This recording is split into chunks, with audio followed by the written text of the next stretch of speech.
His Divine Grace, A.C. Bhaktivedanta Swami, Srila Prabhupada Ki, ISKCON Stambracharya Srila Prabhupada Ki, Grantharaj Srimad Bhagavatam Ki, Shri Paramakaruna Gauranitai Ki, Sankirtan Yajna Ki, Go Premanande! All glories to the Soma devotees. All glories to the Soma devotees. All glories to the assembled devotees. All glories to Sri Guru and Sri Gauranga. All glories to Srila Prabhupada.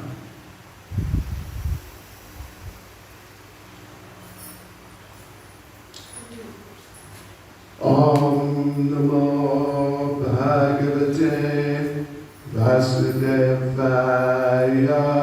Om Namo Bhagavate Vasudevaya.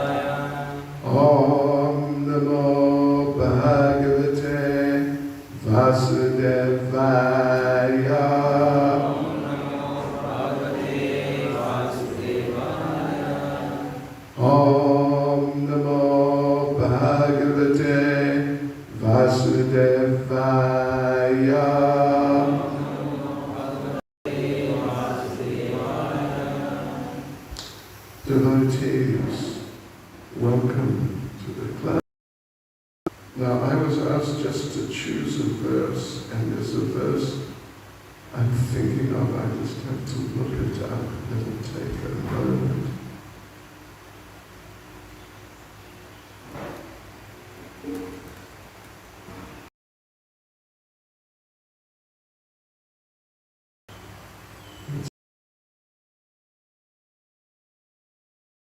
Let's have a verse.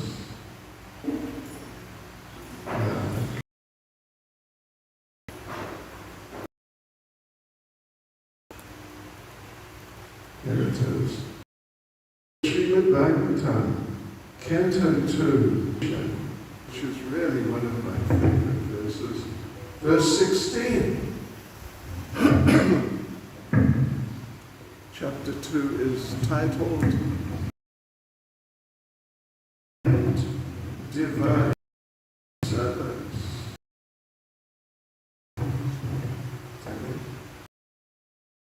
Om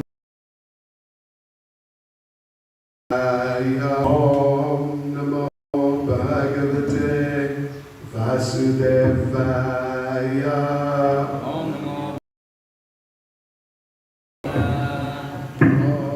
Namo Bhagavate Vasudevaya.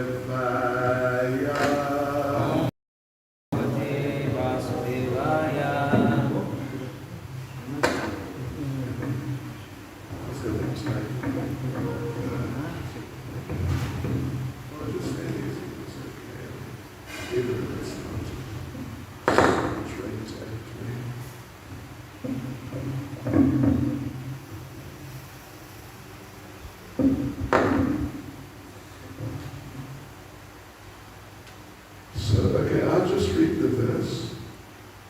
Shushrucho Shradadhanasya Vasudeva Kataruche Syan Mahatsevaya Vipra Punyatirtha Nishevanat. Translation.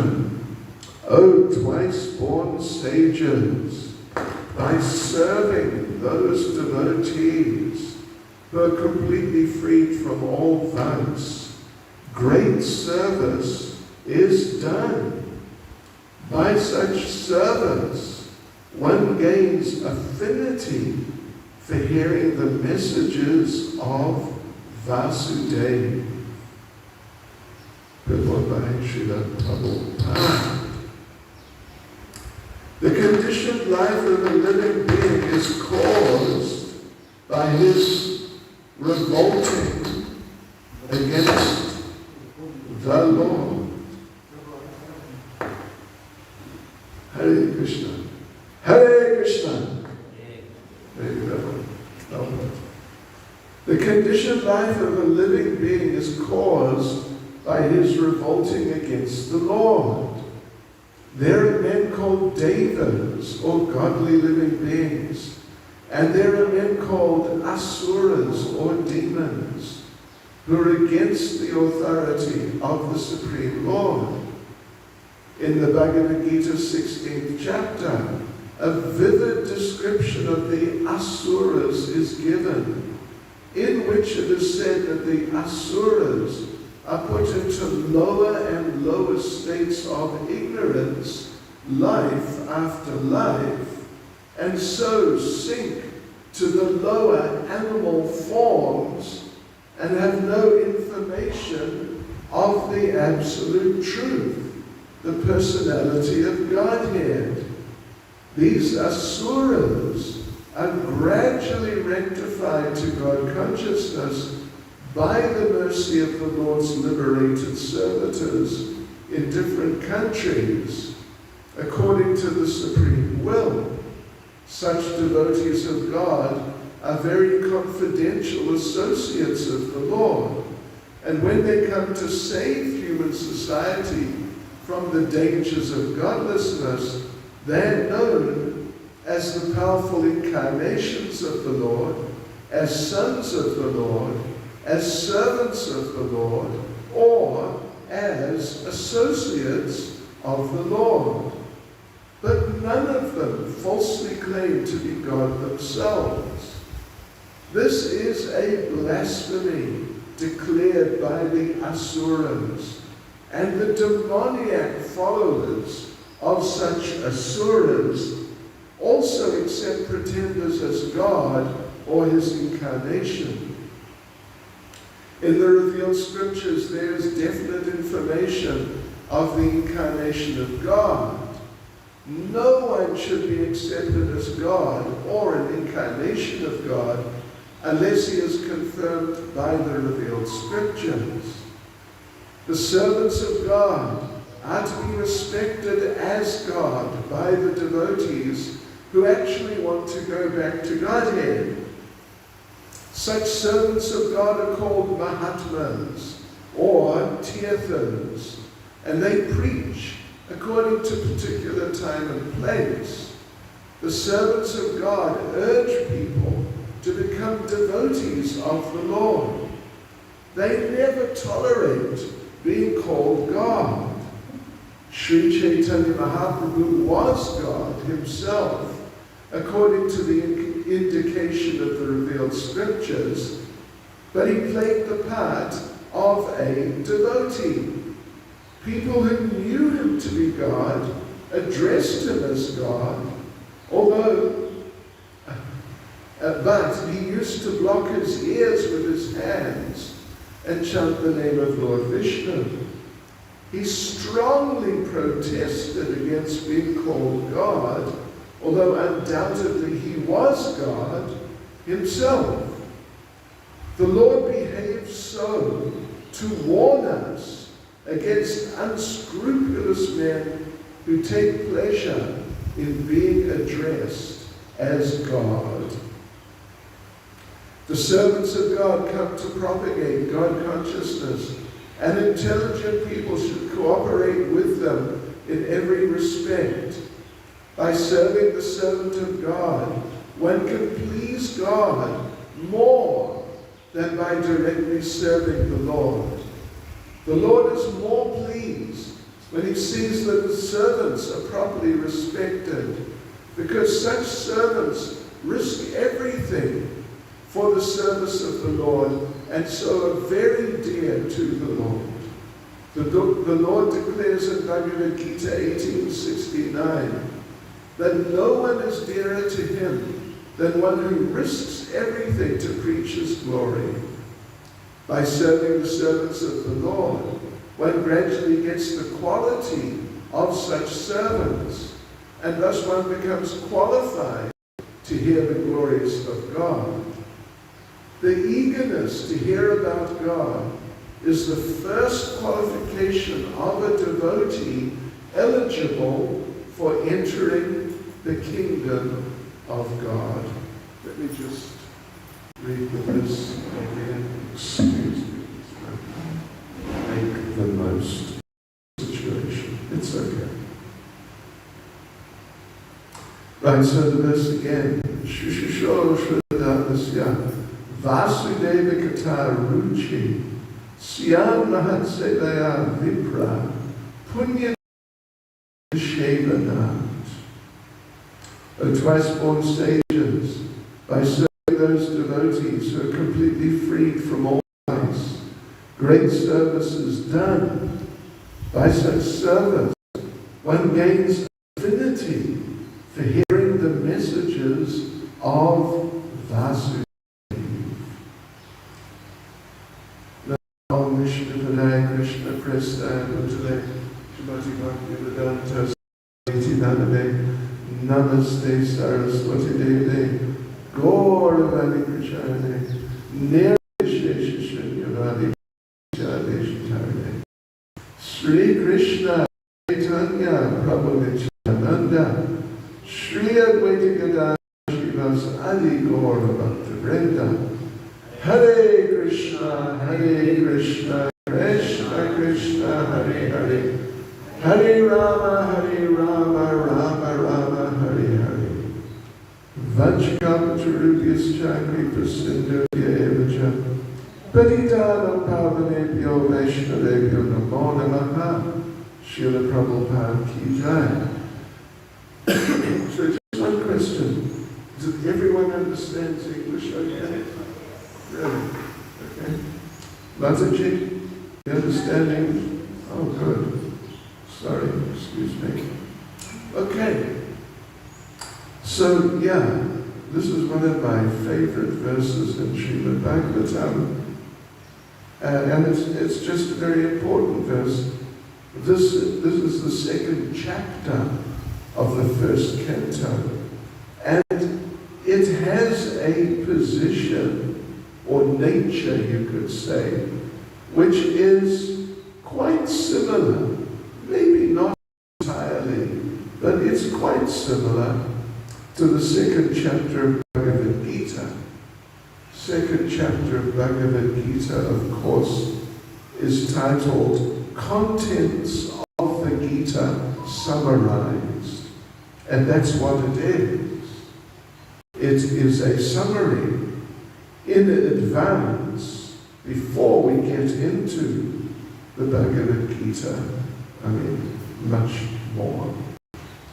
It's a summary of what is to come and what is the message and how Krishna brings out the message step by step to Arjuna in Bhagavad Gita.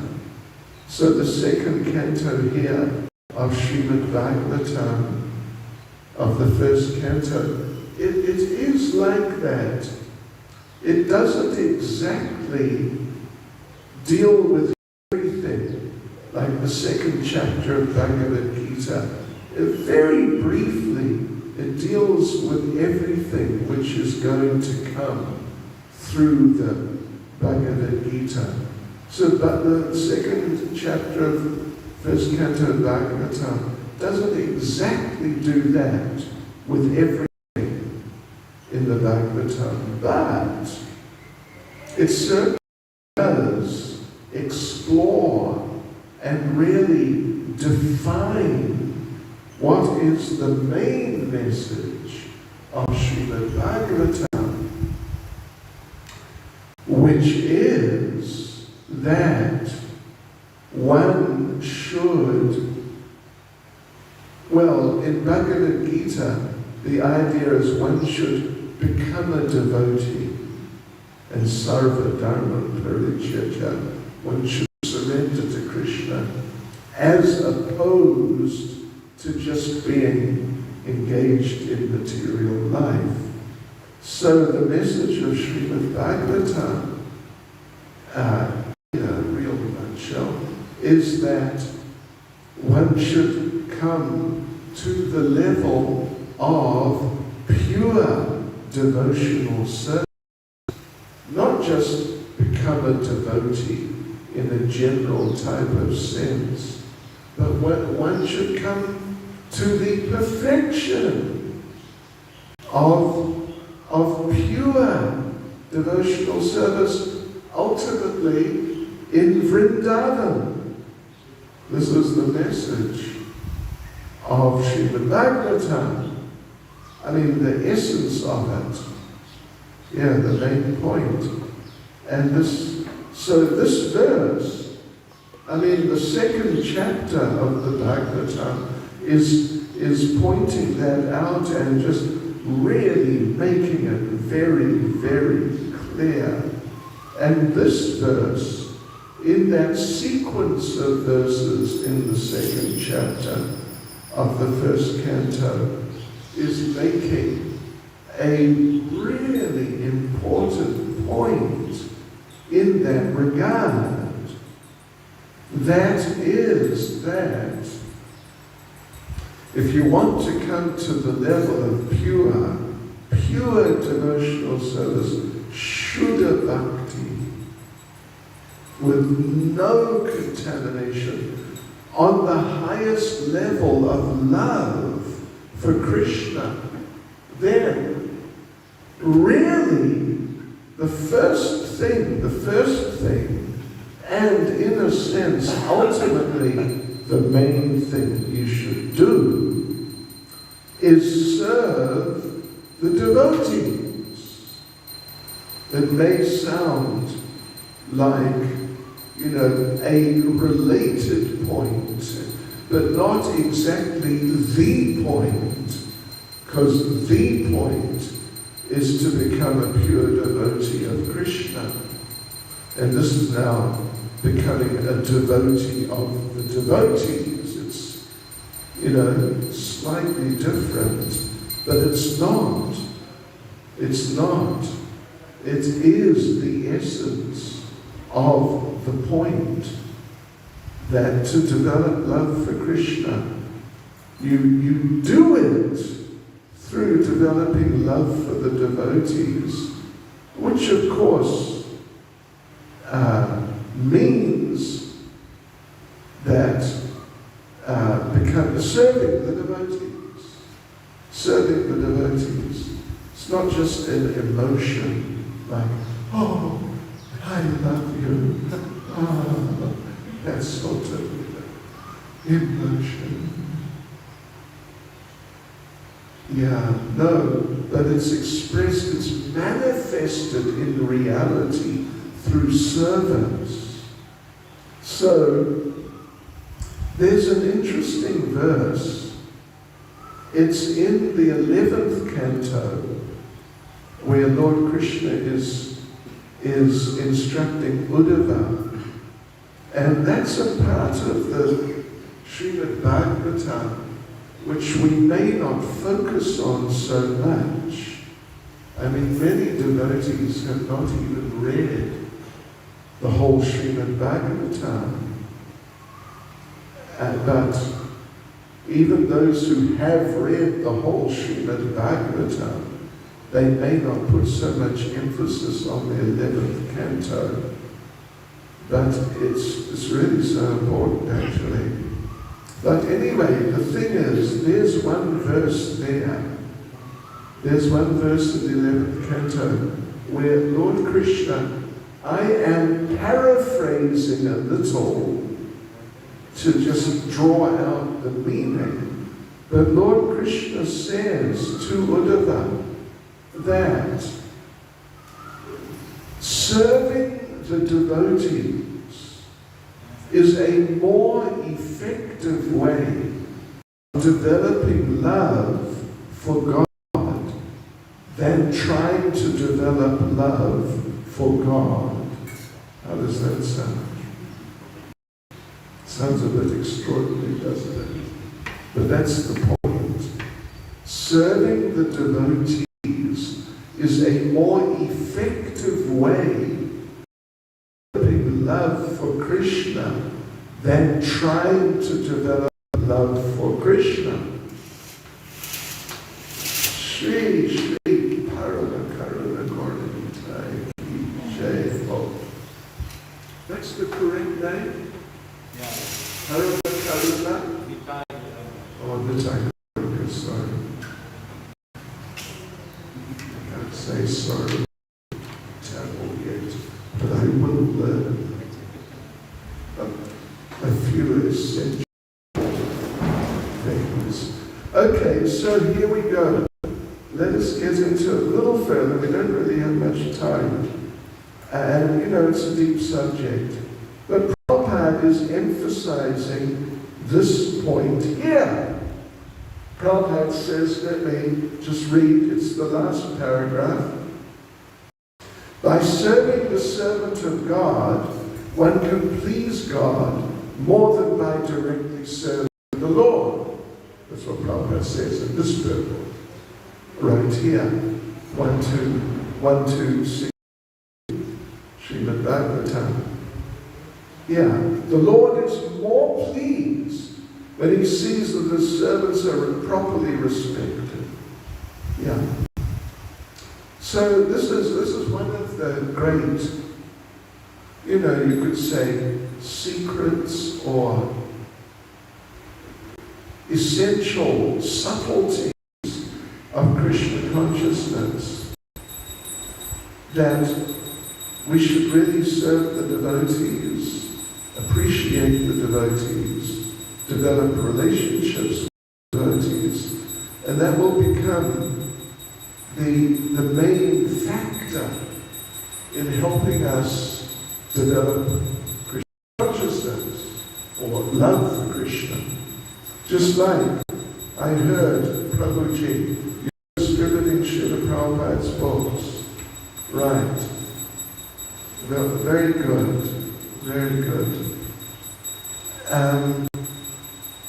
By serving Prabhupada's books, you're pleasing Prabhupada probably in the best way that you can. I mean, there are many things which can be done which will please Prabhupada. There's so many things actually.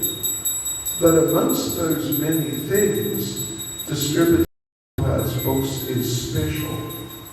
And Prabhupada went out of his way to make that point and emphasize that point. He really went out of his way. I remember one time I was in Srila Prabhupada's room, well, his darshan room at least, in Bhaktivedanta Manor. I stayed there for some years. A few years in Bhaktivedanta, well, quite a few years, several years, in Bhaktivedanta.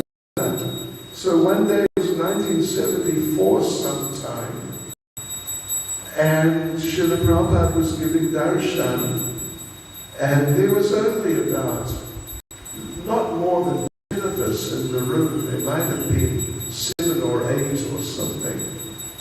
And one devotee, Prabhupada said a number of very important things during that darshan, which was not recorded.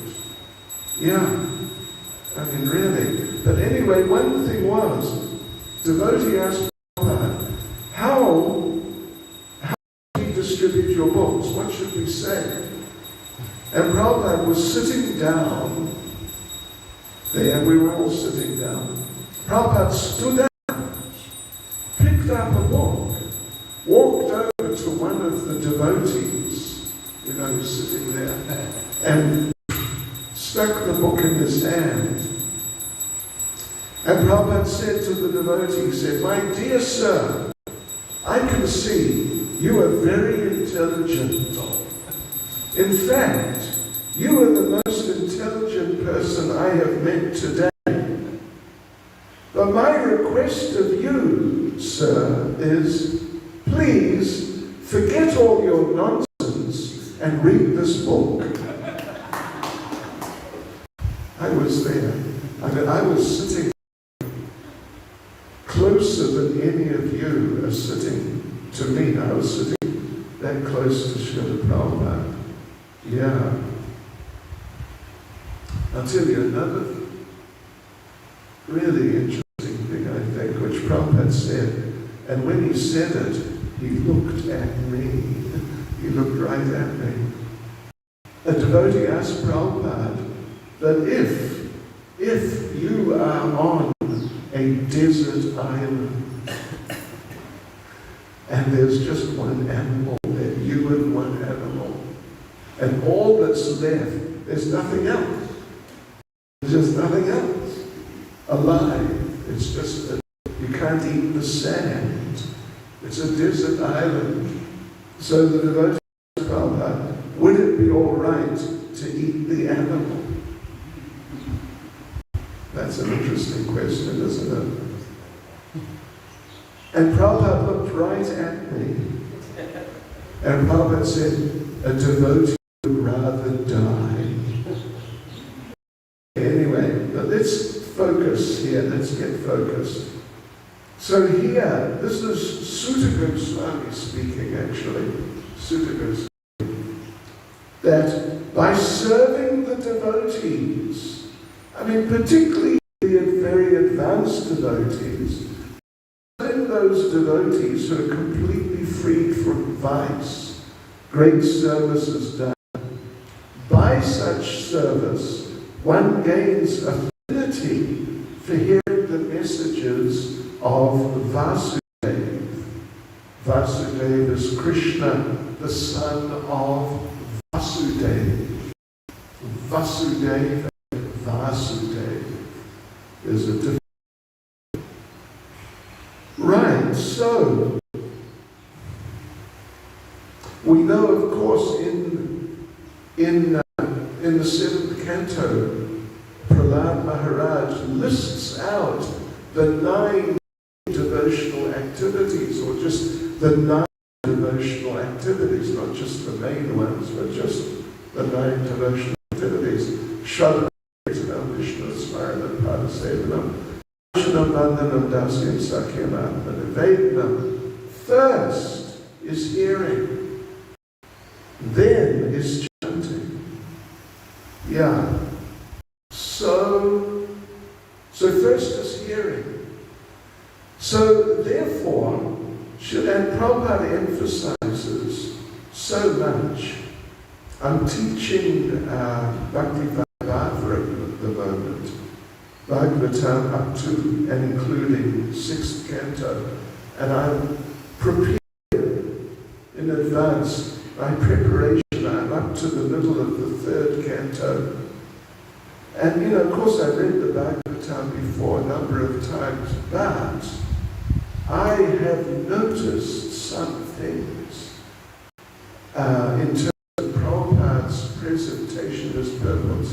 One of them is that Prabhupada emphasizes hearing from the devotees. And here we're talking about serving the devotees, and hearing from the devotees is a really important service to the devotees. So it's not just another thing. It can be included in serving the devotees. So, and Prabhupada's emphasizing, you've got to hear from the devotees. So, and that will really arouse your dormant Krishna consciousness. So, here, Sutta Goswami is saying, if you serve the devotees, particularly the advanced devotees, but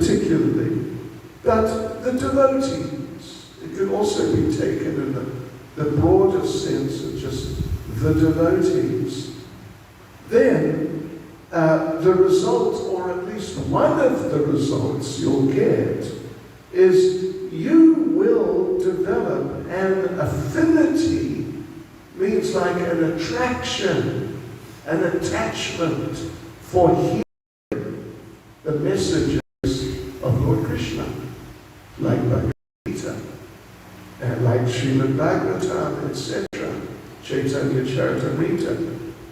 Now, this is an interesting point in terms of, little bit intricacies in how Krishna consciousness works. Krishna consciousness, is a science. The science of self-realization. It's really quite different from what a lot of people think religion or, getting involved in things with God involves. Yeah. So, an intricacy then is that if you serve the devotees, you will develop an attraction for reading Prabhupada's books, for example. That's hearing the messages includes reading. Reading is a form of hearing. It's not another thing. It's a form of hearing. So, how will that work? This is the subtlety. How does it work? You serve the devotees, for example, on the Sunday feast, you serve the devotees prasadam. That's a very nice example. Because we all come for the Sunday program generally, and this is something, and there's lots of devotees, and you can serve lots of devotees at one time. Nice opportunity. Incidentally, I can tell you a story about it, but Prabhupada one time said that there are 2 types of devotees. One likes to eat prasadam. The other likes to serve prasadam. Prabhupada said, they are both good. That's the good news. They're both good, but the one who likes to serve prasadam is better. Serving the devotees. So how does it work? You serve the devotees prasadam, and you find, wow, I really want to read Prabhupada's books now. How does it work? What's the connection? There's, in a very direct sense, you could say there is not exactly a connection. Serving the devotees prasadam and suddenly interest in reading the books just appears in your heart. It's not like if you are hungry and you eat prasadam, then you are not hungry. But you can see the connection. It's an obvious connection. But in this case, there's not exactly an obvious link between serving the devotees prasadam and finding that you become more interested in reading Prabhupada's books somehow. So the point is, there's a couple of points involved. One is Prabhupada mentions at the end of the purport, if you serve the devotees, you will develop their qualities by that association. Yes, you'll develop their qualities, and the devotees, at least, particularly the more advanced devotees, they always like reading Prabhupada's books. You will not find one. What's one in Tamil? Is it undu? Huh? Undri. You will not find undri. Bhakt. Is that the word for devotee? Anyway, you will not find one devotee, advanced devotee. You will not find one anywhere, at least on this planet, who doesn't like reading, who doesn't really like reading Prabhupada's books. You won't find one who is actually advanced. You'll find many devotees who know they should like reading Prabhupada's books, and they read sometimes, but they fall asleep also, and, like that. Right, so the connection, so that's one part of the connection. You associate with devotees who like to read Prabhupada's books, then you become like the people you associate with. Even just in material life, there's a kind of a saying. There's something, a saying. You associate with thieves, you become a thief. Yeah. You just become like the people you associate with. So if you associate with more advanced devotees, means, among other things, they like to read Prabhupada's books, then you'll develop an attraction for reading Prabhupada's books. But there's also a second part, which is more subtle, and that is that when you serve the devotees, as we read, Prabhupada says, by serving the servant of God, one can please God more than by directly serving the Lord. So when you serve the devotees, Krishna becomes pleased. And when Krishna becomes pleased with you, Krishna is many things. And one thing which Krishna is not One thing which Krishna is not an ungrateful person, an unappreciative person. You know, you get some of these big, important people, like heads of state, like presidents of countries, and, you know, people like that. And they're just so big and so important that you just can't meet them. You just can't meet them. You can't get close enough to meet them. They've got security and all of that. And even you do something, like for example, you know, if you drive your motor car too fast, sooner or later you will get a speeding ticket. They call it a speeding ticket here, yeah. You'll get a speeding ticket and you'll have to pay a fine sooner or later if you're just regularly speeding. But if you don't break any law, you don't get a letter from the government thanking you. Or if you don't pay your taxes, you will get arrested. But if you do pay your taxes, you don't get a letter thanking you. It's just, you know, they're not grateful. Yeah, they're ungrateful people. But Krishna is not an ungrateful person. And when you do things which please him, he reciprocates. This is the subtlety in this particular point. That when you please Krishna, Krishna feels that, or when you serve the devotees, you please Krishna so much, Krishna thinks, what can I do for this devotee? This devotee has pleased me in the best way. I want to do the best for him, particularly if you're regularly serving the devotees.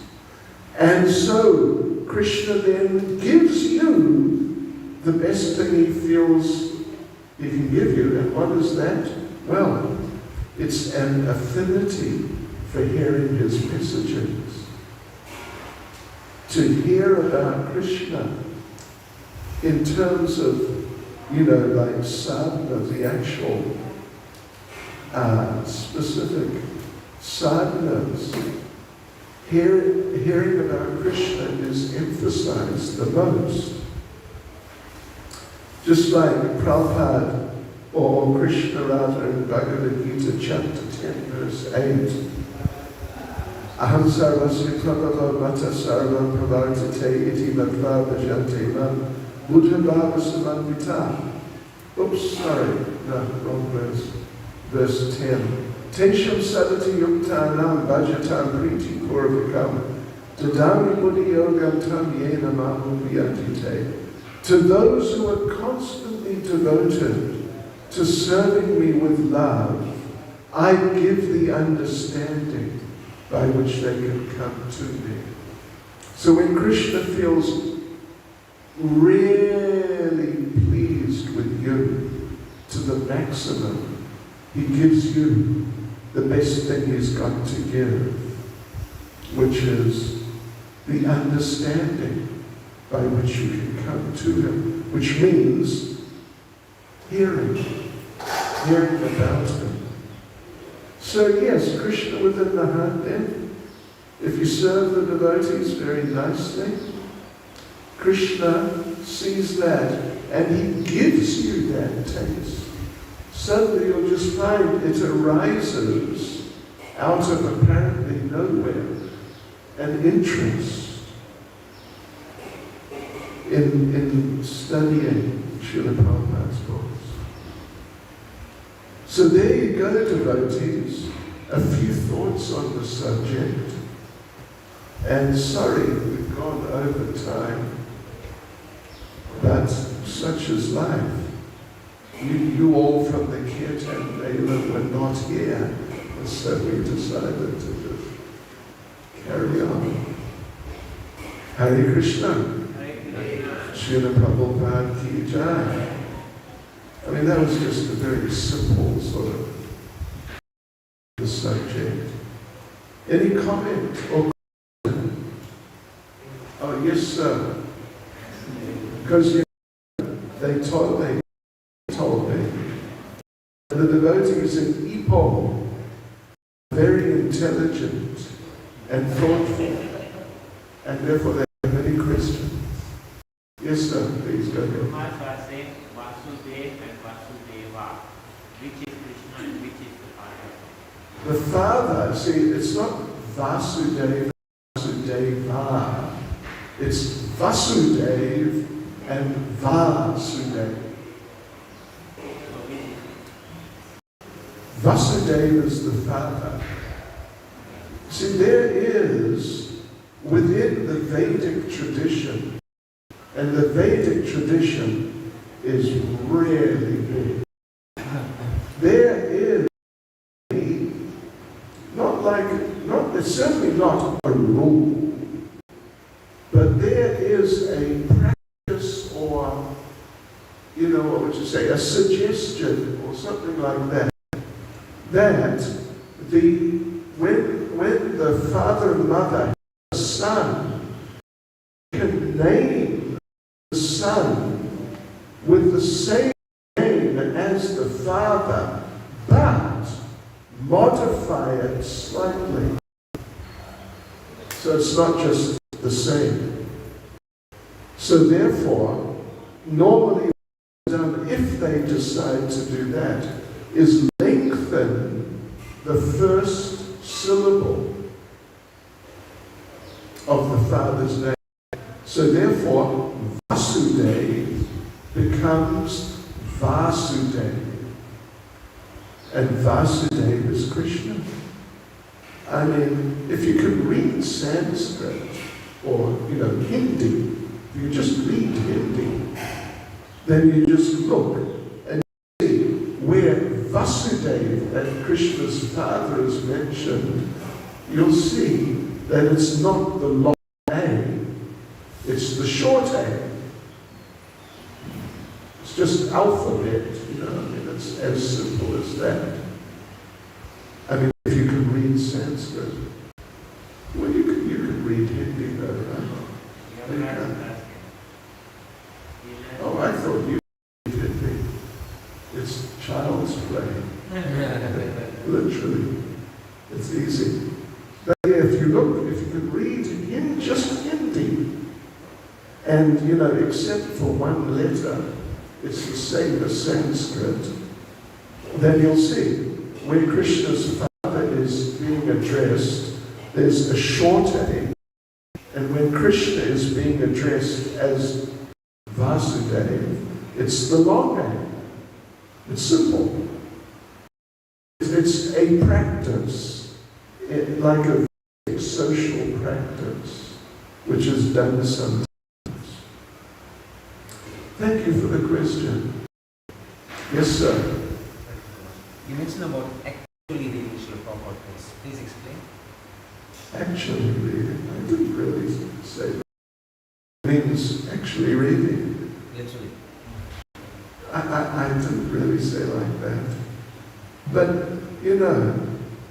I remember when I was a new devotee, I'm still a new devotee actually. I've only been a devotee 50 years, a little more than 50 years. So I'm still a new devotee.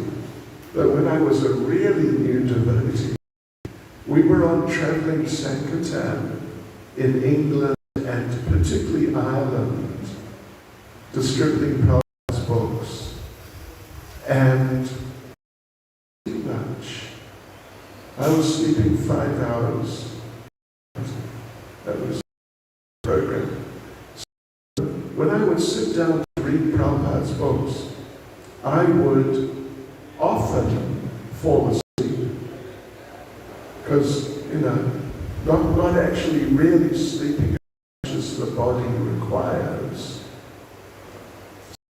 adopted a practice of taking notes as I was reading. You know, really actively taking notes means every page there would be something I would write down, and maybe a few things.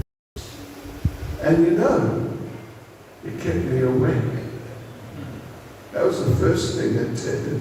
It kept me awake. The second thing it did was I organized the notes under headings of the particular point that I'm noting. And so now, you know, that was like 76, 75. So say 25 years ago, I still got all those notes. And therefore, if you have to give, I mean, particularly if you have to give class regularly, it's just so valuable, incredibly valuable. You got to give class usually on a verse with a purport, more often than not.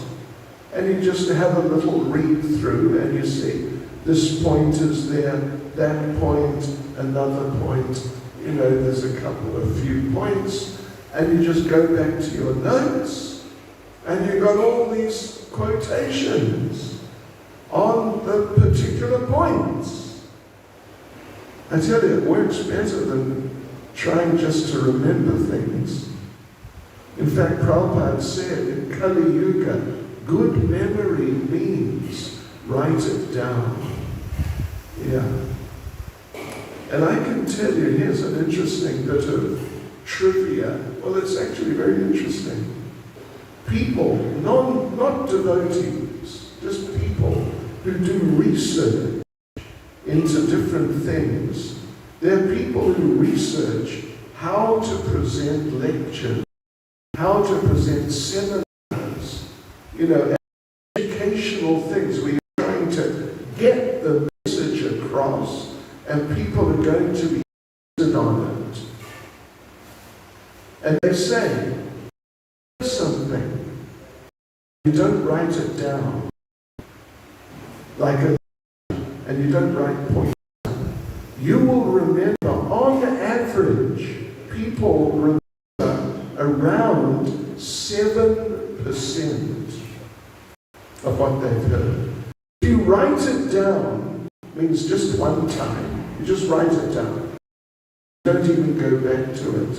They say, on average, people remember around 50%. Makes a big difference. But if you write it down and then go over it later, particularly if you go over it regularly, you will remember, on average, people remember about 4%. Yeah. So, I recommend when people ask me how to improve their reading, it's always the first thing I recommend. Write things down. And then after that, the next thing is, when you've written them down, go back over them. Yeah. And particularly if you've got to give a lot of classes, 1 year, I forget what it was, I think it was 1989 or 90, I gave 1,000 classes in a year. They say, no rest for the wicked. And what? Kept me on my toes. Yeah. But you know, if you're regularly doing it, like 5 morning and evening, so that really, you know, that's reading as a student, not reading as a, what, I don't know, a more casual type of reading. Okay, devotees, I don't want to hold up the kirtan, Mela. Any other question, comment, correction, protest, disagreement? Maharaj. Yes, sir. Look, if you think about that sometimes it becomes very exhausting. We get exhausted, and sometimes there will be like clashes. How do we handle that? Exhaustion. Yeah. Well, you know, one has to use one's intelligence. You've got to engage and do things. But if you engage so much that the next day you're just too finished and you can't now engage, that's, oftentimes it's just not very wise use of your time and energy. So we have to think, like, particularly as you get old. What's your age? 45. Oh, you're a child. Gee whiz, you're a little boy. But as you actually get old, you have to be a little careful. Otherwise, because the body just can't do what it used to do. And we have to sort of learn our physical systems. Yeah, we've got to learn ourselves. Like if you're a householder, you've got to learn your partner. Yeah, you've got to learn them. What they respond to favorably, unfavorably, you just got to do it. So anyway, yeah, that's first thing I'd say. Be intelligent about how you use your time and energy. And then you mentioned, you threw in something about a clash, right? Yes. Well, generally speaking, unless it's some unusual situation, clashes generally will only arise if you offend someone, or, irritate them, at least irritate, do something which just, they just don't like. But therefore you have to be sensitive to people. Like when you're distributing books, I distributed books for some years, every day, all day, all day, from 9 in the morning till 6 at night. Yeah, at least 6 days a week for some years. And when you're dealing with people on the street, when you're dealing with devotees, generally it's easier because devotees are generally more subtle and understanding of other devotees. But the non-devotees, you get, every day if you're going out for hours a day, you must meet people who are easily irritated. So you've got to learn how to be sensitive and deal with people so you don't offend them or irritate them even. Yeah. One of the things we used to do, it's a little superficial, you could say, but then it's just nice, is try to appreciate the person. Ask them, what do you do? And almost whatever they do, unless they're butchers or working, selling alcohol, something like that, other than that, whatever they're doing, appreciate it. There's this one devotee from Australia, I think he may be in America. He's an old book distributor. He maintains himself and his family by book distribution for like the last 40 or 50 years, something. And one time he told us, he came to England and explained how he does things. And he said, if you meet a plumber, right? Yeah. Then this is what he said. He says, when I meet a plumber, I say, oh, that's great. If it wasn't wasn't for people like you, there'd be water everywhere.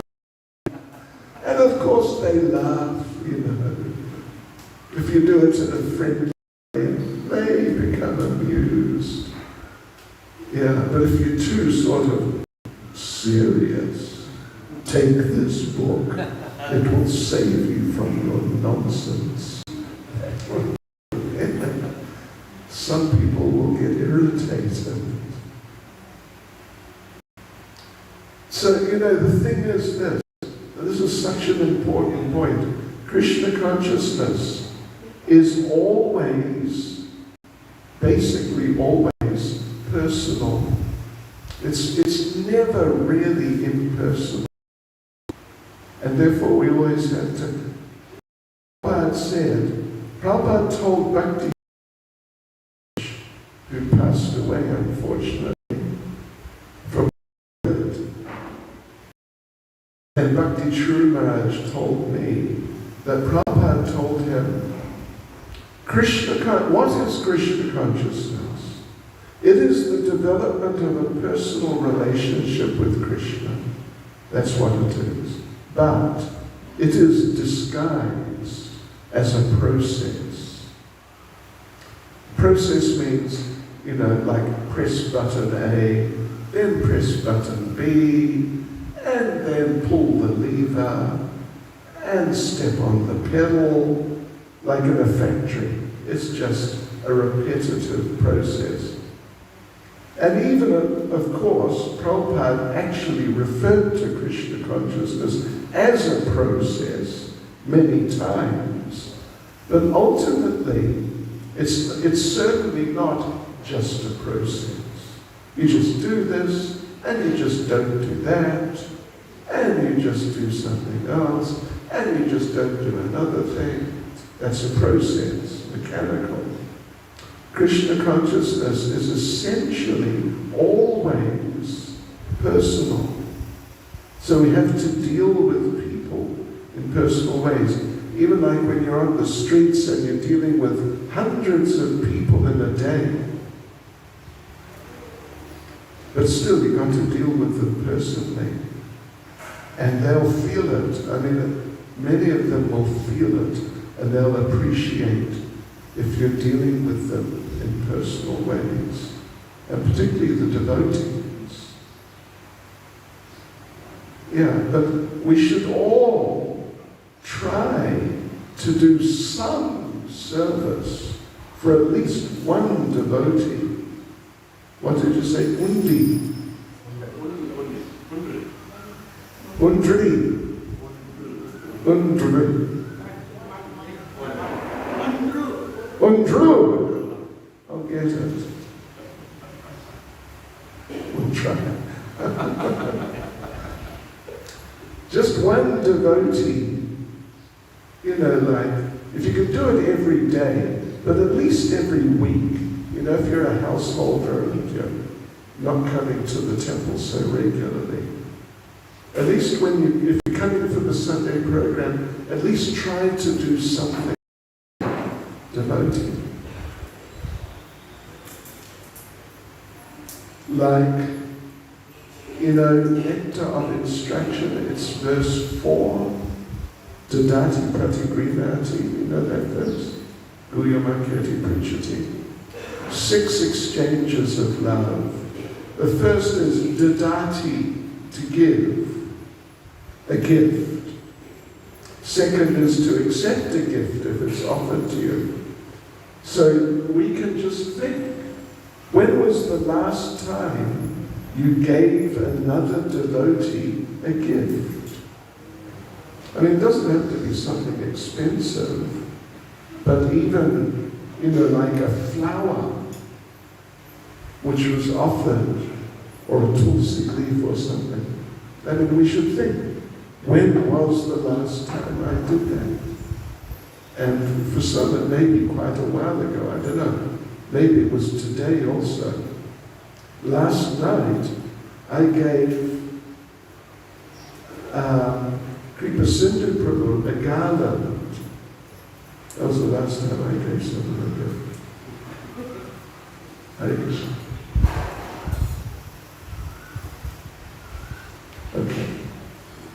Okay. So we've got to get a little move on. So thank you. Hare Krishna. Srila Prabhupada ki jai.